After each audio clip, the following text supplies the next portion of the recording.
favor, si pueden ir tomando asiento, bienvenidas, bienvenidos. Vamos a comenzar en un minuto. Así es que, por favor, siéntense rápido. Sí.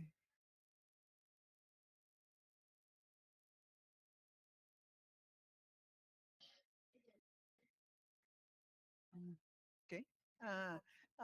Sí, sí, sí. ¿Te gusta? Es que la chica porque lo vio,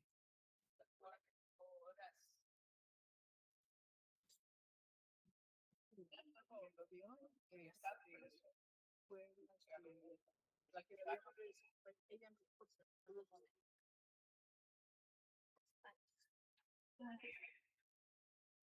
Entonces,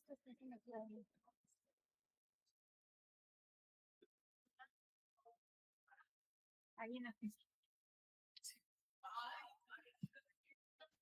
Bien, pues muy buenos días a todas, a todos. Vamos a comenzar nuestra conferencia magistral de este tercer día de la 25ª Reunión Nacional de la Red de hoy tendremos el gusto, el honor de contar con la doctora Irán Guadalupe Guerrero Tejero, quien es doctora y maestra en ciencias en la especialidad de investigaciones educativas. Me parece que hay eco, ¿verdad? ¿Está bien? Sí, está bien.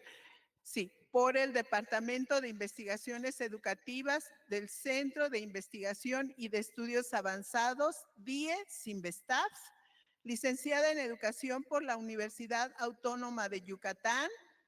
Fue investigadora del Centro de Cooperación Regional para la Educación de Adultos en América Latina y el Caribe, el CREFAL, y colaboró con el Instituto Nacional para la Evaluación de la Educación. Actualmente es profesora de tiempo completo del Sistema de Universidad Abierta y Educación a Distancia, el SUAYED, de la Facultad de Filosofía y Letras de la Universidad Nacional Autónoma de México, la UNAM, en la licenciatura en Pedagogía, modalidad a distancia. Ella investiga aspectos relacionados con la sociedad, la cultura escrita, la tecnología y la educación. Es autora de distintos artículos y libros sobre TIC en procesos educativos dentro y fuera de la escuela, así como sobre escritura académica y titulación. Las áreas de especialidad de la doctora Irán son literacidad, tecnologías educativas y sociedad, literacidad académica, usos de TIC en educación de personas jóvenes y adultas y usos de TIC en educación básica. Y pues tenemos un título muy, para mi gusto, ¿verdad? Muy provocador porque se llama la conferencia de hoy, Aquí te enseñas, desigualdad digital, estrategias y espacios para aprender. Ya estamos hablando más allá de la desigualdad económica, la social, la educativa, ¿verdad? Que ha habido en nuestro país. Y bueno, con este periodo de la pandemia, yo creo que allí se agudizó mucho la desigualdad digital. Imagínense, entonces ella no solamente nos va a dar el problema, ¿verdad? Nos lo va a desglosar, sino también estrategias y espacios para aprender. El objetivo de su conferencia es reflexionar sobre nuestra actuación como formadores en la ECJA con la finalidad de potenciar las estrategias y espacios para aprender. Analizará algunos casos recientes de propuestas relacionadas con este tema. Así es que démosle la bienvenida a la doctora Irán Guadalupe, por favor. Bienvenida. Le voy a dar la palabra. Tenemos pues entre 30 y 40 minutitos para su exposición. Adelante. Muchas gracias. Y luego un espacio para preguntas. Buenos días, agradezco la presentación de la doctora Rosaura, la invitación de Carmen Campero y la red EPJA. Y bueno, es un placer estar aquí esta mañana de frío, me dicen, y ver tantos rostros muy jóvenes. Entonces, pues agradezco este honor. El día de hoy quiero compartir con ustedes estas ideas cuyo nombre acaba de enunciar la maestra doctora Rosaura. Y tengo que decir que hace un par de años tuve la fortuna también de estar invitada por la EPJA. Entonces revisité esas ideas y es muy interesante como volver sobre uno mismo y ver qué ha pasado con ello. Entonces, en aquella ocasión hablé de la posibilidad de desmitificar las tecnologías, de ralentizar el paso, de recordar que las tecnologías tienen una función humana, o sea, son humanas en tanto son creación del hombre. Pero en esta ocasión y con esta temática de la mesa enfocada en metodologías de enseñanza y aprendizaje, hice algunas reflexiones que quiero compartir con ustedes. El propósito de lo que hoy quiero platicarles es que repensemos, reflexionemos sobre nuestro papel como formadores para poder potenciar las estrategias y los espacios para aprender. Voy a dividir la presentación en dos partes. En la primera voy a abordar el contexto social en el que se desarrolla la EPJA, que es muy conocido por nosotros, pero que es importante relevar y no perder de vista. Y en la segunda parte voy a abordar algunos casos o ejemplos que quisiera compartir con ustedes. Bueno, como todos los que estamos aquí, creo, todas, comparto esta idea de que la EPJA tiene la posibilidad de contribuir a la reducción de desigualdades, a crear nuevas posibilidades. Y hace algunos años yo hablaba de la EPJA carenciada, ¿no?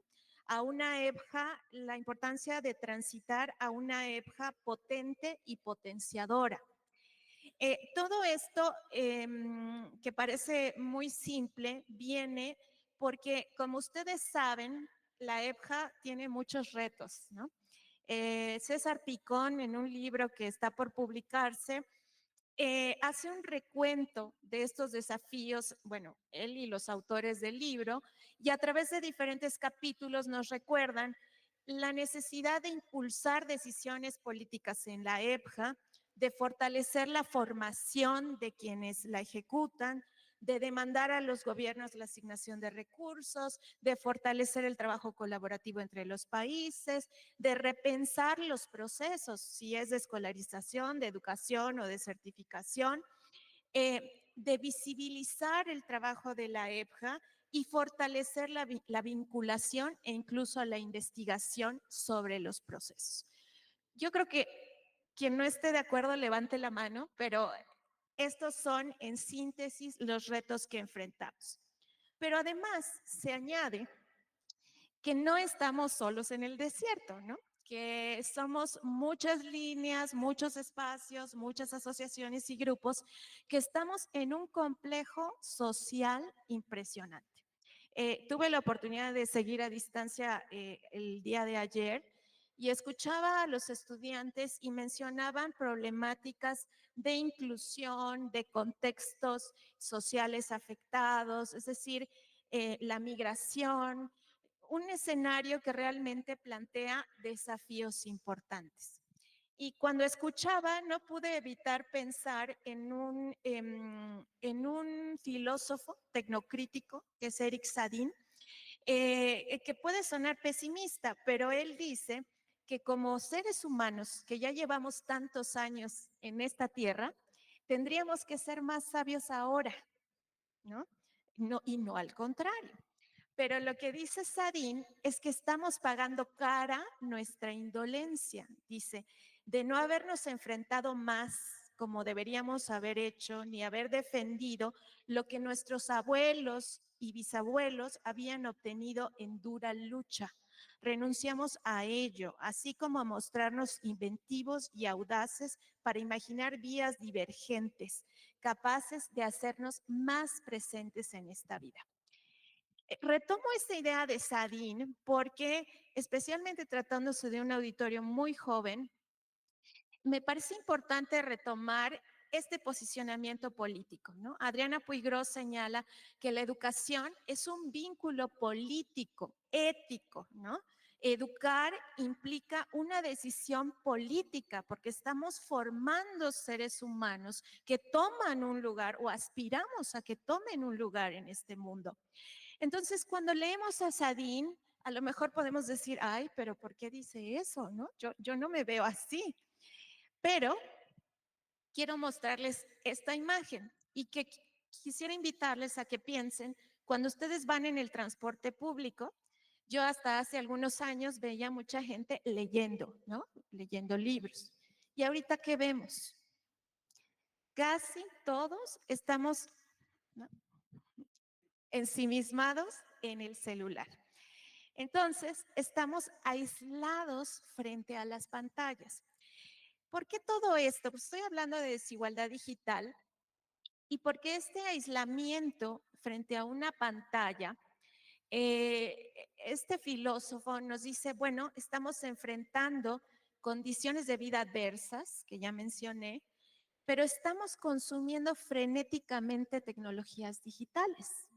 Entonces, a pesar de que México es un país no totalmente conectado, o sea, en el mundo el promedio de conectividad está alrededor del 54%, a lo mejor ha crecido enormemente a raíz de la pandemia, pero tenemos que fijarnos en los usos que estamos haciendo de tecnología.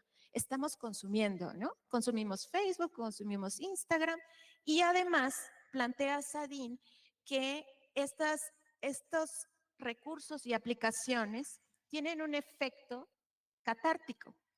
O sea, dice él, y me parece muy, muy simpático, dice, bueno, uno se puede quejar, ¿no?, del tráfico, del gobierno, muy cómodamente en su sillón, ¿no?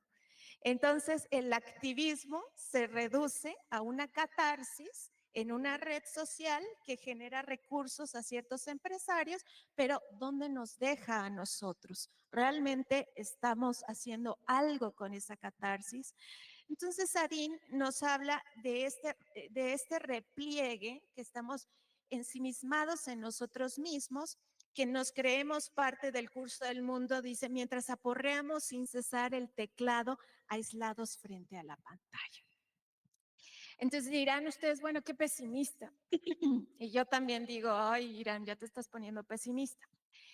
Pero a lo mejor ustedes han vivido diferentes escenarios de precariedad. Y por precariedad no me refiero solo a lo económico. Podemos estar en nuestros ámbitos de trabajo y tener condiciones precarias, ¿no? Podemos asistir a la escuela y enfrentar condiciones precarias.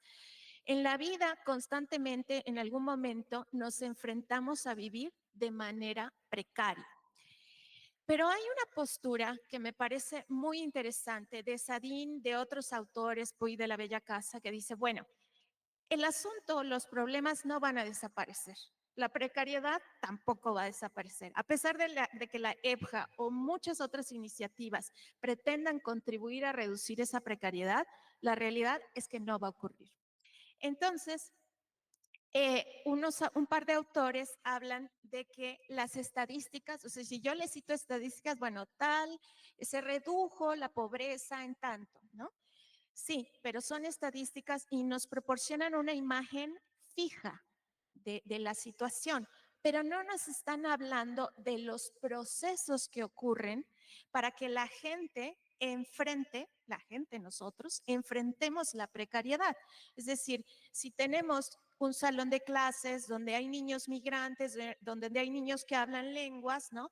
¿Cómo enfrentamos esos desafíos en contextos muy precarios? A lo mejor no tengo ayer decía un muchacho, ¿no? Bueno, no tengo la formación, pero seguramente imaginamos algo y enfrentamos la precariedad. Entonces, esos procesos son los importantes de acuerdo con estas posturas, ¿no? Y refiero a Sadin, a Puig de la Bella Casa, a Donna Haraway. Seguimos con el problema y seguimos enfrentando. Ahora, Sadin dice, bueno, tenemos que recurrir a nuestras propias fuerzas, movilizar nuestras propias fuerzas para hacer disidencia. Entonces él dice, bueno, ya basta de catarsis en el sillón, ¿cómo tú haces disidencia? Y por hacer disidencia es muy interesante lo que plantea, porque él plantea analizar nuestros hábitos, nuestras formas de representar, nuestras formas de proceder y hacer un distanciamiento y reconocer que a lo mejor son inoperantes, ¿no? A lo mejor protestar tanto en Facebook, ¿sí? Y, ¿no? ¿Y qué sigue? Y también hace otro llamado, que es actuar en el ámbito de las experiencias vividas. Y esto lo comparte con otros autores, por ejemplo, Bell Hooks, que trabaja, es una activista feminista negra, que trabaja en el ámbito de las experiencias vividas. Y aquí viene el punto que quiero compartir con ustedes, porque, ay, gracias. Porque, bueno, me han invitado un poco con esta orientación de hablar sobre el aprendizaje, los métodos y las estrategias. Pero fíjense que cuando estaba yo buscando una imagen sobre aprendizaje, aparece inmediatamente un cerebro, ¿no?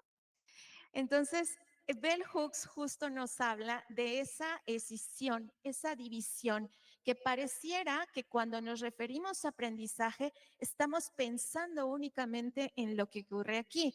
Ya sé que muchos teóricos lo han desmitificado, pero usualmente, incluso cuando nosotros pensamos, por eso la invitación de Sadin de repensar nuestras representaciones, tendemos a pensar, ¿qué aprendiste? Y enseguida enunciamos conocimientos, ¿no? Pero lo que justo Bell Hooks nos señala es que aprendizaje es cuerpo y es mente. O sea, va implicada toda nuestra corporeidad en el aprender. Y ya hemos hablado de, bueno, no yo, Leigh, Wenger, todos los del aprendizaje sociocultural, James G., de cómo el aprendizaje ocurre en contextos sociales. No aprendemos de manera aislada. Ayer la doctora Gladys Añorbe nos habló, ¿ayer fue o el lunes? Bueno, ayer nos hablaba de las estrategias activas y críticas, ¿no? Entonces, aprender, también dice Peter Jarvis, es un fenómeno existencial, o sea, no es únicamente un fenómeno cognitivo y tiene que ver con nuestros contextos, con lo que hacemos con los otros. Es un proceso humano complejo y difícil de entender. O sea, por ahí creo que tenemos que empezar reconociendo eso, ¿no? Pero también reconocer que implica cuerpo y mente, no solo lo que pasa aquí, sino las emociones y que viene vinculado todo. También es importante distinguir, nos dicen algunos autores, entre conocimiento y sabiduría. Y por conocimiento, bueno, nosotros podemos enunciar muchos datos fácticos, pero ¿qué es la sabiduría? Y esto es especialmente relevante cuando hablamos de un contexto de educación con personas jóvenes y adultas, ¿no? ¿Cuánta sabiduría traen ellos a las aulas, a los espacios formativos? Bueno, también aprender, dicen, implica hacer cosas, ¿no? Practicar, digamos, implica pertenecer a las comunidades, llegar a ser y conformar una identidad y construir significado sobre nuestras experiencias. Esta invitación es para ampliar un poco o sacudir un poco nuestras nociones previas sobre aprendizaje. Bueno, y cuando referimos a métodos, usualmente podemos pensar en, ¿no? Si yo pudiera dar el micrófono, a lo mejor ustedes me los dirían, ¿no? Pero aprendizaje basado en proyectos, gamificación, aprendizaje invertido, aprendizaje colaborativo. Bueno, métodos hay muchos. ¿Y qué es un método? Un camino probado para hacer ciertas cosas. Yo prefiero tomándome la licencia de que hoy tengo el micrófono, prefiero hablar de estrategias, porque estrategia implica la posibilidad de romper la regularidad, de hacer algo diferente. Y con esto quiero aclarar que no estoy descalificando a los métodos. O sea, los métodos son importantes, pero el método para mí pierde sentido si se aísla, si se busca el método por el método, ¿sí? Yo creo que pensar estratégicamente implica pensar en lo que dice Sadin y en lo que hemos hablado sobre el aprendizaje. Es decir, ¿qué queremos? Voy a empezar por nosotros. ¿Qué queremos nosotros como formadores? ¿No? O sea, sabemos, y lo digo por la gente que trabaja en INEA, por ejemplo, en CONAFE, o sea, sabemos que ese contexto precario ha sido y seguirá siendo, y Carmen no me dejará mentir, ¿no? O sea, ha sido y seguirá siendo. Pero, ¿cómo enfrentamos la precariedad? Lo primero es reconocer también, como dice Bell Hooks, en qué condiciones llegamos a hacer la docencia. O sea, muchas veces llegamos ya cansados, ya hastiados, ¿no? Y sí, nuestros espacios formativos pueden ser enriquecedores, pero también podemos llevar todo eso, todas esas frustraciones ahí. Y lo digo con conocimiento de causa porque lo he observado en otros formadores y en mí. Entonces, por eso, para mí es importante resituar, tomar conciencia de lo que hacemos en la práctica, reflexionar sobre la práctica, como dice Donald Sean, y hacer este proceso de reconocimiento y conciencia. ¿Dónde estamos y qué quiero yo para mí, aún en este entorno precario? Otro de los aspectos que para mí es fundamental es la observación. Tengo alumnos que cursan un laboratorio de sociopedagogía y desarrollo de la comunidad y hacemos un diagnóstico. También ayer hablaron de los diagnósticos. Cuando hacemos un diagnóstico, tendemos a pensar, o bueno, ellos tienden a pensar en hacer encuestas, ¿no? Visitar la comunidad, casi diseñar un formulario y enviarlo por Google Forms. Y entonces les digo, a ver, paren, ¿no? Paren, porque las comunidades no necesariamente están conectadas, no necesariamente tienen internet.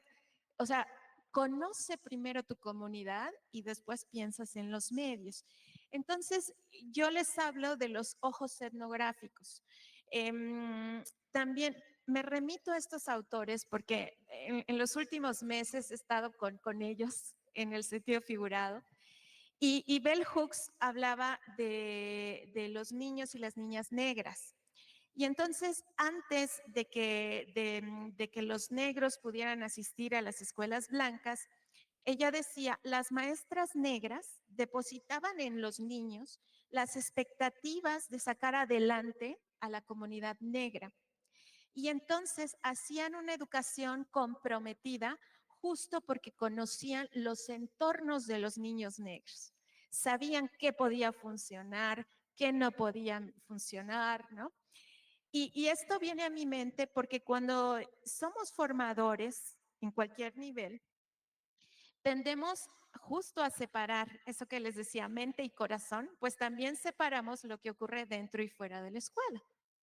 Entonces, es muy fácil caer en el niño llega, no trae la tarea, ¿no?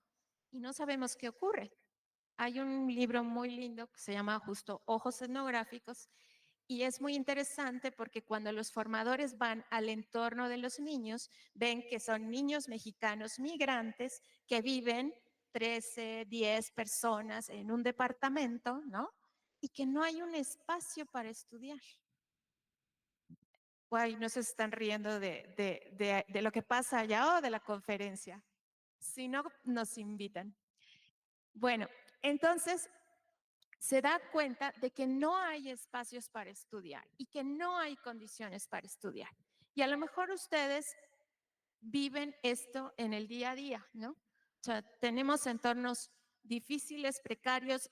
Yo trabajo en educación a distancia y la gente que participa de la educación a distancia no siempre tiene el tiempo para estudiar, ni tampoco tiene los espacios. Curiosamente, sí tienen la conectividad, procuran mantener la conectividad, pero no hay condiciones para llevar a cabo el proceso educativo. Entonces, por eso para mí, otra estrategia importante es observar, conocer el entorno, comprender. Y no necesariamente para esto se requiere una perspectiva muy cuantitativa. Yo creo que se requiere sensibilidad para aproximarse a los entornos. Lo otro para mí es reconocer a las personas con las que trabajamos.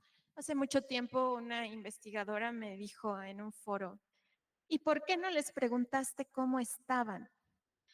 Y yo le respondí, bueno, es que esto es una prueba didáctica. Y yo di por hecho que ya los conocía. Y esa pregunta me persigue porque realmente pocas veces nos detenemos a preguntar, ¿y cómo están? ¿No? ¿Qué pasa con esos alumnos que no vienen a la asesoría?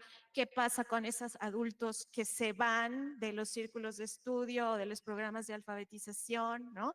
¿Qué pasa con la señora que tiene cara de angustia? Hay muchos indicadores de la importancia de reconocer a las personas con las que trabajamos. Y creo que es importante señalar que no son destinatarios, son nuestros pares de quienes aprendemos, decías hace un rato, ¿no? Entonces, son nuestros pares. Y hay un último elemento que quiero traer, que es la importancia de narrarse, narrarnos a nosotros mismos y narrarse. Hay una revista que ya no sé en qué estado está, pero ustedes la conocerán, que es la revista de CICIO, Saberes para la Educación de Adultos. Y era, para mí, es justo un maravilloso ejemplo de esta importancia de narrar lo que hacemos. Por ahí ustedes le podrán denominar sistematización, pero a mí me parece una forma de hacer investigación narrativa. Justo es una herramienta que permitía a los formadores de adultos narrar lo que hacían, sistematizar en un formato muy amigable y darlo a conocer a la gente. Entonces, creo que no hay que perder la relevancia de eso en tanto formadores, pero también de nuestras personas con las que trabajamos. ¿Por qué digo esto? Porque los diagnósticos pareciera que enuncian los problemas de la comunidad.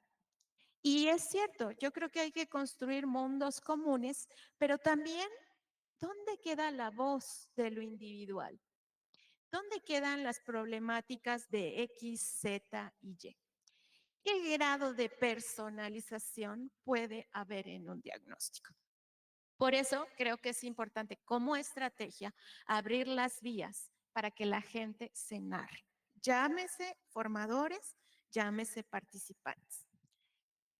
Hay algunos ejemplos que quisiera comentarles. Em, Hablando de desigualdad digital, son tres situaciones que a mí me parecieron sugerentes para traerles el día de hoy. El primero tuvo lugar en el contexto de la pandemia. Está publicado, es de Judith Kalman y Marieta Lorenzati. Es un programa de alfabetización en Villa María, Argentina, obviamente destinado a comunidades marginales. Ocurre la pandemia y entonces, pues con estas condiciones precarias que ya hablábamos, sí, quienes no tenían computadora o internet o tableta, pues simplemente quedaban fuera de los procesos de escolarización, incluyendo a las personas jóvenes y adultas. Entonces, sostener una reunión por Zoom, ¿no? Era impensable, ustedes lo sabrán mejor que yo. Y lo que ocurrió, o más bien lo que documentaron estas personas fue cómo la agencia y la solidaridad impulsaron la permanencia de los adultos en el programa. Fue incluso mayor que cuando estaban en clases presenciales. Ese es un dato importante, ¿no? Porque uno de los problemas que tenemos en la EPJA, pues es el abandono, se van. Entonces, Ocurre, o el argumento que sostienen estas autoras es cómo la agencia, la posibilidad que tienen las personas, permitió sostener la acción educativa. Entonces, agencia, ¿a qué se están refiriendo? Bueno, el WhatsApp, dicen ellas, es como una ancla, funcionó como una ancla, porque quien se salió del grupo por accidente tuvo que ir al kiosco de revistas, supo que estaban avanzando sus compañeros, habló con el señor del kiosco y entonces se hace una red de comunicación de tal modo que vuelven a incorporar a la persona al grupo de WhatsApp. También ocurrió que cuando tenían dudas, ¿no? Era el WhatsApp el espacio para compartirlas. Y cuando buscaban la resolución a una actividad, pues la interacción que se generaba mediante el WhatsApp era abundante. Pero también hubo una persona que dice, bueno, tengo compañeros un poco mayores que yo. Yo era de los más jóvenes. Soy soltero. Estuve disponible para ayudarlos con lo que necesitaran. Yo iba, les llevaba cosas y siempre tratábamos de animarnos. ¿Cómo están? Intenté compartir un poco para que no perdiéramos el contacto del todo, lo que nos hizo más cercanos, al menos con una palabra de aliento o un mensaje. Traigo este ejemplo porque solemos repetir, por eso me regreso a Sadin, repetimos la importancia del diálogo, citamos a Freire, pero cuando estamos en nuestras clases, ¿qué tipo de diálogo sostenemos? Yo les dejo la pregunta ahí, porque es una pregunta que reciente, o sea, que vuelve a mi práctica, ¿no? Y en cada sesión tengo que recordarme, ¿para qué diálogo con ellos? En educación a distancia, y también la que no es a distancia, pero en educación a distancia está bien documentado la importancia del diálogo. Si no hay un diálogo activo, la educación a distancia enfrenta serios problemas. Ajá. Entonces, diálogo activo. ¿Y qué implica un diálogo activo? Que va más allá de un método, ¿no? Activar el aprendizaje, traer conocimientos previos. Creo que es muy diferente decir cómo estás, qué te ha pasado, qué te preocupa, qué te sugiere esto, cómo lo vinculas con tu vida actual. ¿Tú has vivido algo parecido? En las comunidades yo les digo, bueno, es interesante que pregunten qué dificultades ha vivido la comunidad y cómo las ha enfrentado. Para mí, eso es parte de un diagnóstico. Bueno, el segundo proyecto, que es Inclusión Digital, es un proyecto de la DGTIC, también enfocado a estas cuestiones de brecha digital o de inclusión digital. Está a cargo de la doctora Marina Kriskowski y tiene un sitio que por ahí lo pueden ver. Y si buscan Inclusión Digital DGTIC les va a aparecer. Lo que han hecho en este grupo fue comenzar presencialmente y llevaron equipos, como solemos hacerlo quienes hemos intentado algo de eso, llevan equipos y entonces ahí empiezan los talleres. Este empezó en una iglesia a través del párroco. Empezaron a desarrollar las actividades presenciales cada semana. Si ustedes entran al sitio, van a encontrar huertos urbanos, productos ecológicos, una revista que produjeron los adultos de la tercera edad, ¿no? Donde ellos hablan de la migración, de sus experiencias. Ahí vamos a encontrar, también hay podcasts sobre el Día de la Mujer, por ejemplo. Hay una serie de producciones. Pero, como les dije al inicio, si vemos una foto de esto, vemos el resultado. Pero ¿cuál fue el proceso?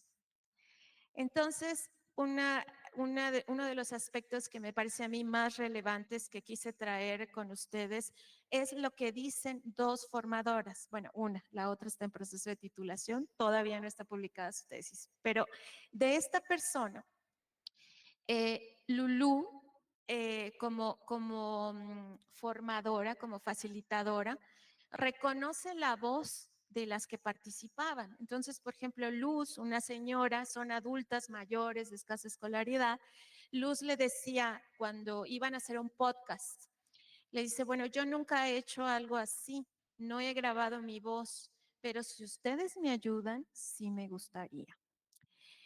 Y lo que ellas reflejaban, tanto Lulu como Patty, reflejaban esta incertidumbre de no saber lo que ocurría detrás de la pantalla, porque ellas se incorporaron justo en la pandemia, justo cuando ocurre el confinamiento, y entonces ellas sí tuvieron ciertas circunstancias para generar sesiones por Zoom. Pero lo interesante era que ellas estaban desconcertadas porque cada mujer tenía un dispositivo diferente, porque no todos eran de las mismas condiciones, porque se les acababa la pila, porque la computadora ya estaba viejita, ¿no? Y entonces ellas siempre estaban ante el contexto de incertidumbre, ante la precariedad. Y decían, bueno, no sé lo que ocurre detrás de las pantallas. Pero fíjense en la contradicción. Dice Lulu, a través de la pantalla, bueno, cuando se dan cuenta de algo que estaban buscando las mujeres, dice Lulu, la formadora, a través de la pantalla observé los ojos de ambas, de dos mujeres, como portales que denotaban esperanza y en cada parpadeo su mundo se iluminó al observar toda la información que tenían a su alcance. Entonces, les digo contradicción porque por una parte no sabemos lo que ocurre, pero por otra parte estamos trabajando con personas y podemos tener esos indicadores de lo que ocurre, de lo que están sintiendo. Algo interesante también que dijo Lulu al final, cuando le preguntaron, bueno, ¿y qué te deja todo esto? ¿Cuál sería como la idea central con la que te quedas? Lulu dijo, ahora puedo decir que no sé, que no sé. ¿Y por qué esto es importante? Porque cuando estamos en el papel de formador, pareciera que nos exigen saber todo, ¿no? Y si no, somos nosotros los que tenemos que dar la respuesta. Gracias por asentir. Entonces no estoy tan equivocada. Sentimos esa presión, ¿no? Pero pareciera que los docentes, los formadores, los facilitadores, no tenemos la posibilidad de decir, no sé, pero vamos a averiguarlo. Y eso nos coloca en un lugar diferente, en una relación de horizontalidad y de permitir la incorporación del otro y también de que el otro reconozca que si no sabe, pues tampoco pasa gran cosa, pero que podemos hacer algo en conjunto. Bueno, el tercer ejemplo es de una iniciativa ya viejita, eh, que un artículo justo de Decicio que se llamó Aquí te enseñas. Cuando yo inicié esta iniciativa digital de llevar computadoras a dos comunidades en Michoacán, me decían, ¿y qué vas a hacer si te llega alguien analfabeta? Y entonces yo les respondí, pues ya veremos, ¿no? Y ocurrió, pues sí, que la mayor parte de las mujeres que asistían sabían leer y escribir, ¿no? Pero llegó una que no sabía leer ni escribir. Ustedes ya saben la postura. Brian Street dice, no puede haber iletrados o analfabetos en un mundo letrado. Entonces, yo por eso adoptaba esa postura relativa, de, ya veremos, porque eso de que sea analfabeta, pues yo lo dudo un poco, ¿no? Entonces, fue interesante porque llega una mujer, a quien llamaremos Sonia, como de 38 años, llega por accidente al taller, llega a llevar una cosa a una de las participantes. Y entonces mi compañera le dice, bueno, ¿y usted no se anima a venir al curso? Y dice Sonia, no sé escribir. Y le pregunta a otra, ¿ni leer? Y Sonia niega, ¿no? Y entonces una participante le dice, pues aquí te enseñas. En Michoacán se usa esta expresión, seguramente en otras partes del país, de me enseñé, ¿no? Entonces, ese aquí te enseñas, la persona que lo dijo ya tenía muchos meses en el taller. Era una de las que yo digo que tenía más fuertes marcas de exclusión de la escuela. O sea, soy cabeza dura, no puedo aprender, ¿no? Pero Lolita ya era fluida en el taller y entonces le dijo, vente, aquí te enseñas. Y Sonia decidió quedarse, ¿no? Y dijo, bueno, le dice otra persona, querer es poder. Sonia, la chica que llegó, analfabeta, decía, le preguntaron, bueno, ¿tú no estabas estudiando la primaria? Y ella respondió, no, ya no, porque me desanimé, no aprendo nada. Entonces, ven ustedes la visión deficitaria de sí misma, pero también el lugar donde ya estaba otra participante más avanzada. Vente a este espacio, aquí te enseñas, no yo te enseño. El espacio, las condiciones que tiene ese espacio pueden ayudar a que te enseñes. Sonia en algún momento escribió esta receta. A lo mejor pueden alcanzar a ver, pero es una escritura, creo que incipiente, prealfabética, pero es estructurada. Se entiende muy bien la receta del bistec. Esto lo hizo una persona analfabeta. Entonces, la pregunta es, ¿qué condiciones tienen que tener estos espacios para generar oportunidades de aprender? ¿Cuál es mi posición como formador? Ahí voy con el tiempo, ¿verdad? Ya voy, justo, ya cierro. Bueno, ¿por qué todo este recorrido? Eh, escribí esta diapositiva y quise cerrar con esta distinción o esta invitación un poco a cuestionar esta idea de método o estrategia, ¿no? O ambos. La segunda propuesta con la que quiero cerrar es la creación de estos espacios. Me parece importante dejar de vernos a nosotros deficitariamente, aunque tengamos déficits, pero también dejar de ver a estos espacios como carenciados. Podemos no tener las computadoras, podemos no tener el salario, ¿no? O sea, ¿cuántos no trabajamos en esas condiciones? En algún momento o en diferentes momentos de la vida. Pero, ¿cuál es la potencia de esos espacios? ¿Qué es lo que puede hacer que transite de ser un espacio carenciado a un espacio potente? También me parece importante cerrar con esta idea, necesidad de cuestionar los discursos preformateados.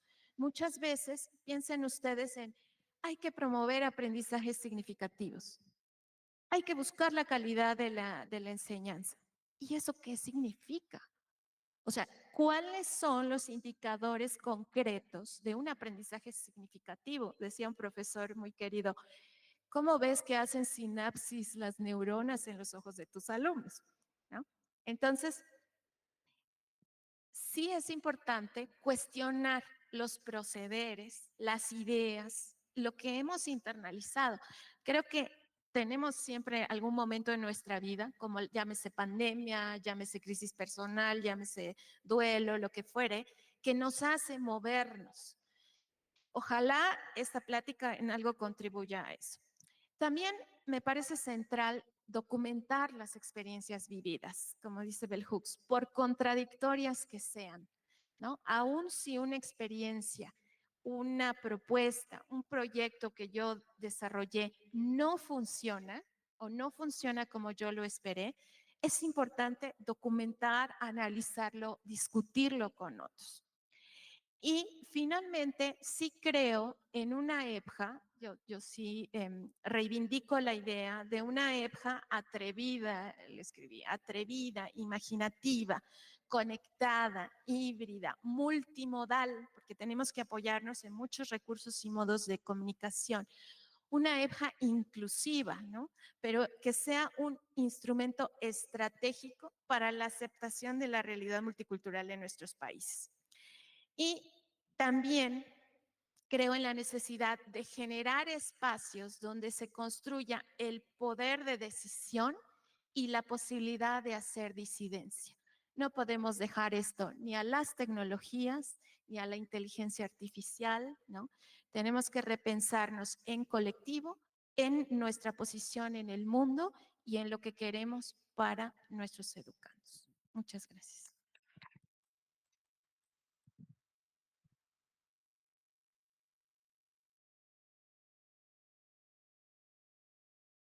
Pues muchísimas gracias, Irán, por este recorrido que nos fuiste llevando de el ir planteando entre preguntas, interrogantes, respuestas, ejemplos de aprender, saber, ¿verdad? El paso a las estrategias, a los espacios, a las respuestas distintas, ¿no? Que se pueden dar a esta movilidad, a este revivir para poder seguir avanzando pues como sociedades, como colectivos, en fin, hay mucho que decir, pero no, no voy a hablar para que puedan, por favor, comentarios, preguntas que quieran realizarle a la conferencista de hoy, por favor. Carmen.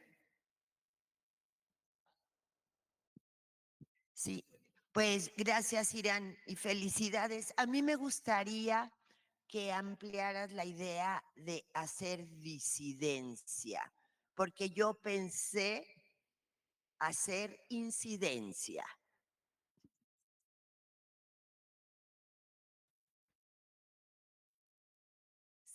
Es una pregunta complicada porque yo creo que tendrían que estar integrados los términos, aunque algunos hablen de que incidencia tiene una implicación negativa, ¿no? Porque por ahí también hay quienes señalan eso.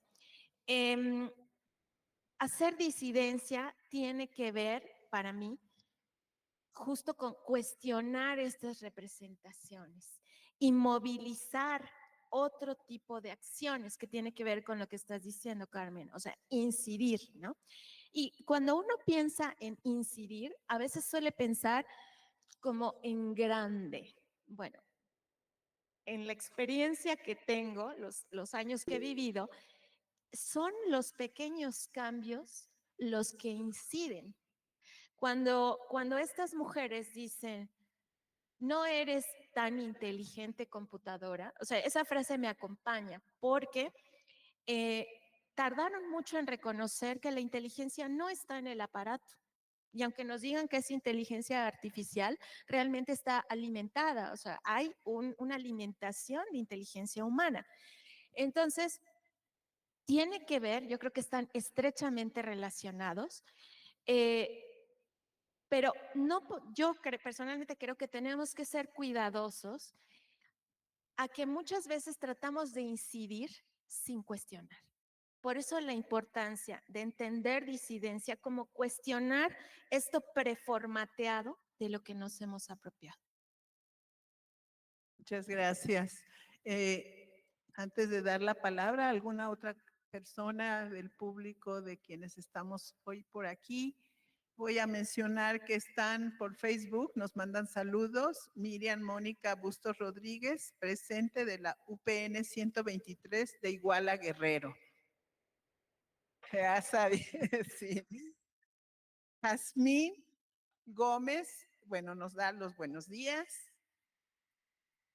Ángeles Lara Lascano también manda saludos y así dice, Güerita Mejía, de la unidad 121 y dice presente. Así es que bueno, muy bien, pues si también de esta vía del Facebook quieren mandar preguntas o hacer un comentario para las chicas o chicos que están haciendo por ahí las notas, nos la pueden pasar aquí al frente, por favor. Bueno, si alguien más quiere comentar, adelante, profesor. Antes que nada, buen día a todos y todas. Ya la ubiqué porque estuvo creo que en un evento previo de la Red EPJA hace un par de años, que tuvimos la oportunidad de estar en Crefal y usted en su casa.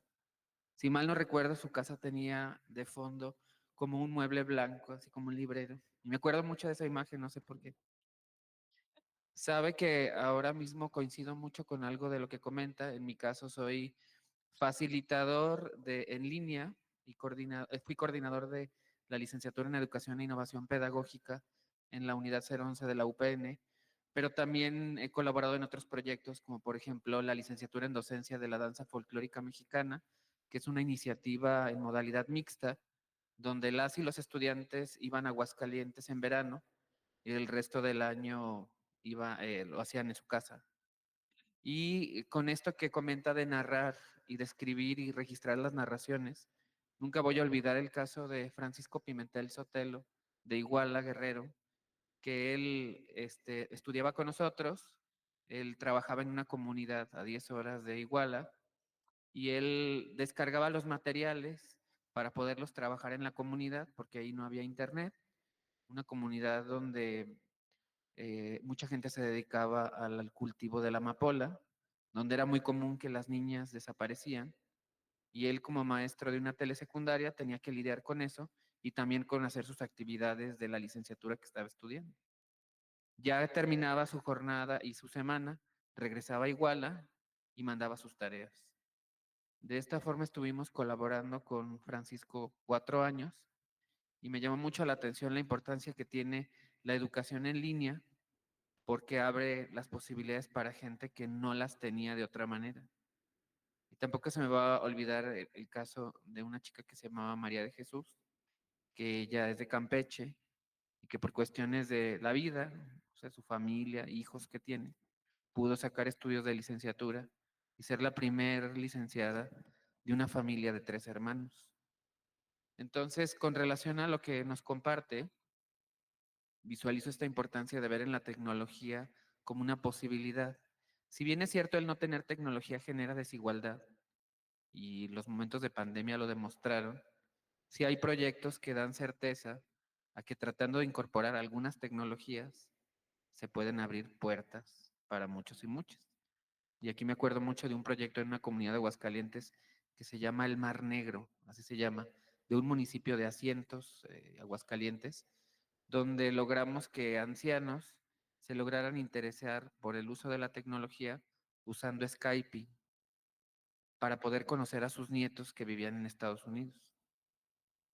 Yo no sé cuántas gentes de estos proyectos que nos mostró tomaron una alfabetización en WhatsApp. No sé si recibieron una capacitación en WhatsApp.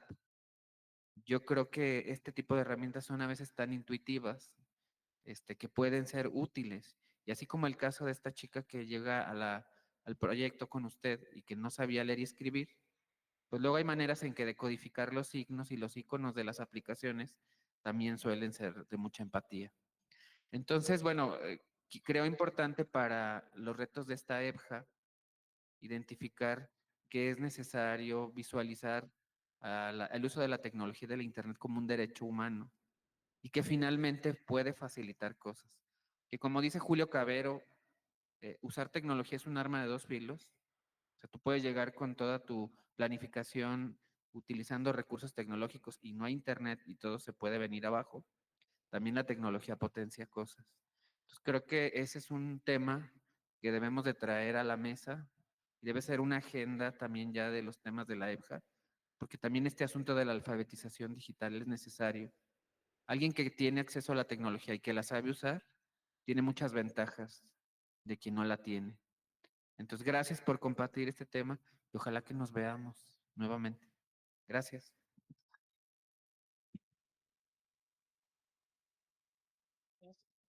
¿Quieres comentar? Sí, unos minutitos más y damos la palabra a alguien más que quiera. Ok. Otros mensajes. Pero bueno, mientras, por favor, chicas, chicos. Muy bien. Le pasamos el micrófono. Permiso.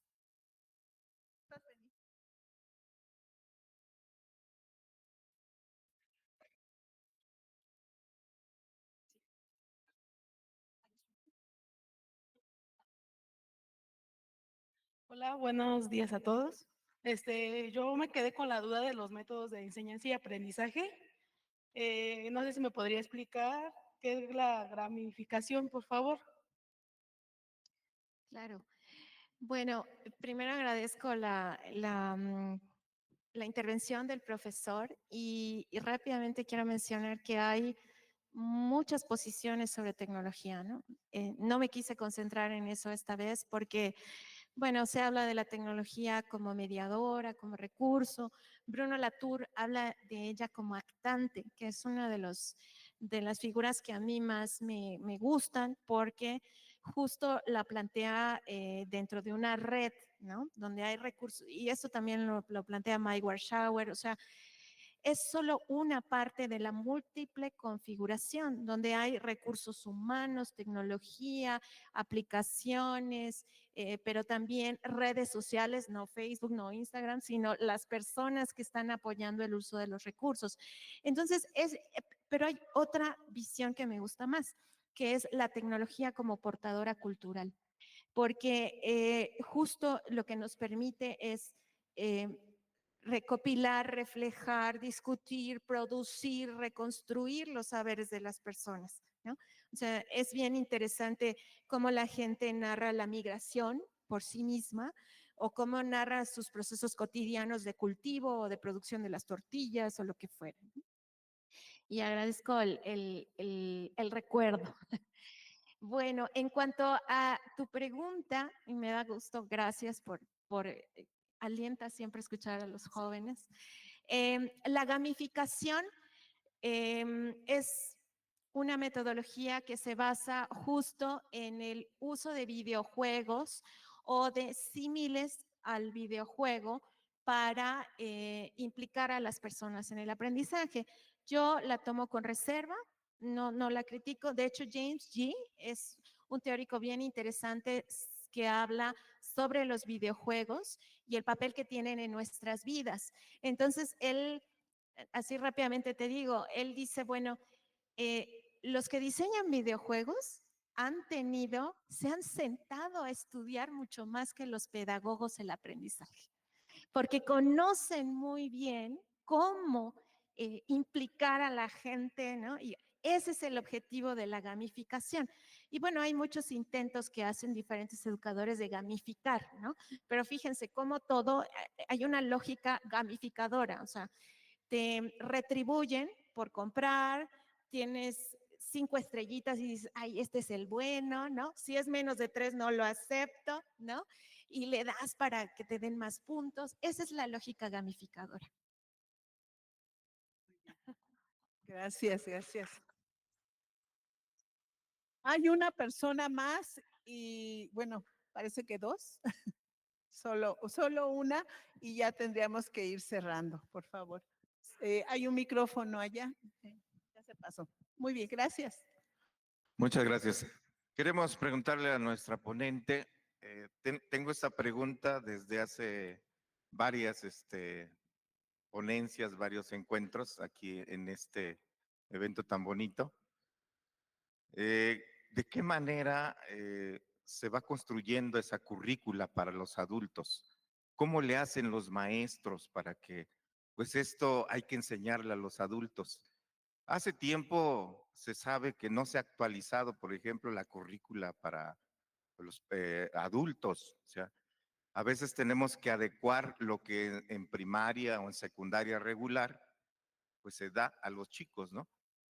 Regularmente lo que nosotros hacemos es seleccionar los contenidos que puedan ser más relevantes para los adultos, pero realmente cómo se justifica, por ejemplo, que debe aprender un adulto, qué se ha hecho en ese sentido, en la currícula especial para la gente de 15 años en adelante. Esa es nuestra duda. No sé si nos pueda comentar algo. Gracias. Gracias por su pregunta. Bueno, yo creo que mis colegas tienen muchísima más experiencia en ese aspecto puntual, pero me voy a atrever a hacer un comentario. Eh, una de mis alumnas me decía al inicio de este programa digital de GTIC, me decía, es que hay que diseñar, hay que prediseñar, ahí está nuestra labor pedagógica. Y yo la tomé con reserva, la escuché y le dije, me vas a platicar después, ¿no? Cuando ella termina y escribe, dice, y así lo escribe, yo veía cómo las encargadas, las responsables del programa, hacían plenarias con los adultos y escuchaban. Y entonces, con base en eso, construían, ¿no? Y lo que en el inicio ella veía como una lógica desordenada y caótica, después cobró sentido. Yo no estoy sugiriendo que esto sea el escenario ideal. Yo creo que sí, o sea, el currículum, dice por ahí Inés Dussel, es la selección de lo que es relevante socialmente. Y la escuela, los espacios escolares formales, son lugares donde tenemos que tener cierta preselección curricular, ¿no? Pero yo honestamente creo que como formadores tenemos que ir más allá del currículum. Y eso es un arma de doble filo, porque en el grupo que yo estuve con las mujeres me decían, es que extrañamos la escuela. Y entonces me pidieron darles así contenidos. O sea, y era un taller. Entonces yo escuché y les dije, de acuerdo, vamos a hacerlo. Hicimos el taller y resulta que ellas mismas me dijeron, creo que regresamos al inicio, ¿no? O sea, una lógica mucho más centrada en qué necesitas, ¿no? Y creo que esto, y me voy a regresar a otro ejemplo que a lo mejor descontextualiza, pero es como decía Celestine Freinet, ¿no? Los niños tienen intereses genuinos, tienen necesidades, y de ahí podemos, es un punto de partida para generar aprendizajes. Yo creo que tiene que ir aparejado. Una buena selección de contenidos, ¿no? Pero yo creo que depende en casi igual término o más de los formadores. Yo partidaria de eso. Pues gracias, Irán, Guadalupe. Yo creo que, aunque por tiempos vamos a cerrar, ¿verdad? Queda mucho más. Ella empezó diciendo reflexión sobre la formación de educadores y educadoras. Entonces tenemos mucho, ¿verdad? Para reflexionar, para continuar. Por ahí vi una entrevista, me atrevo a comentarlo, que le hicieron, está en, en YouTube, parece. Sí, de Suayet, en un aniversario. Y creo que hay algunos otros casos, pero ya de tus propios estudiantes. Sí, por eso yo creo que hay material para que se puede revisar y continuar e ir aprendiendo mutuamente, ¿verdad? Porque se trata de que todas y todos aprendamos también de todas y todos. Quisiera mencionar antes de que se cierre que nos escribieron otros chicos y chicas que nos mandaron saludos. Maribel Ruiz Pérez, bueno, pues dice, excelente conferencia. Charlie Campos, saludos desde la UAN Morelos, sede Ayala. Muy bien. Y Gustavo Santiago, saludos a los chicos de la sede Izmiquilpan presentes. Muy bien. Entonces, mire, por allá. Muy bien. Pues es el momento en que le vamos a agradecer a la doctora Irán su conferencia, su presentación y todo lo que nos ha aportado el día de hoy. Muchísimas gracias.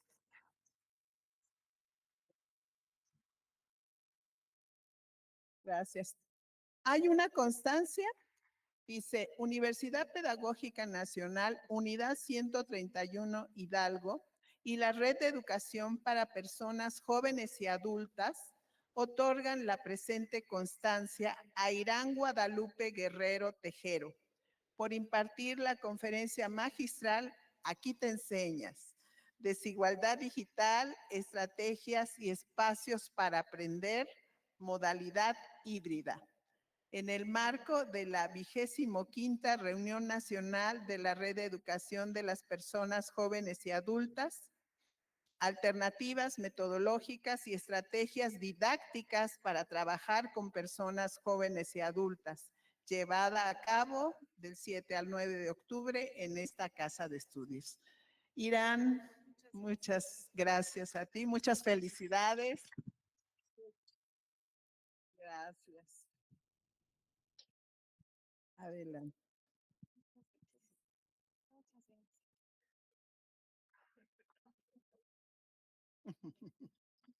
Pues muy